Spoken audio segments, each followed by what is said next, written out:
മസാല തേച്ച ബീഫ് വാഴയിലയിലേക്ക് വെച്ച് ശരിക്കും മടക്കി കെട്ടി ഈ ബീഫ് വാഴയിലയിൽ പൊതിയുന്നത് കൊണ്ട് തന്നെ പ്രത്യേക ഒരു മണവും ഒരു ടേസ്റ്റും കൂടിയാണ്.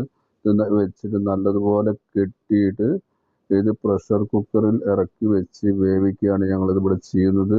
ഇത് കുഴി കുത്തിയിട്ട് അതിലേക്ക് ചാക്കിൽ കെട്ടിയിട്ട് അതിലേക്ക് ഇറക്കി വെച്ചിട്ടാണ് സാധാരണ ഇത് ചെയ്യാറുള്ളത്. അത് ഇപ്പം മഴക്കാലം ആയതുകൊണ്ട് പ്രാക്ടിക്കൽ അല്ലാത്തത് കൊണ്ടാണ് ഇങ്ങനെ ചെയ്യുന്നത്. ഇതിൽ നിന്ന് അല്പം മസാല മാറ്റി വെക്കുക, കാരണം ചോറുണ്ടാക്കുമ്പോൾ അതിൽ ചേർക്കാനുള്ളതാണ്. ഇനി ബീഫ് ശരിക്കും വാഴയിലയിൽ പൊതിയുക, നല്ലതുപോലെ പൊതിഞ്ഞെടുക്കുക.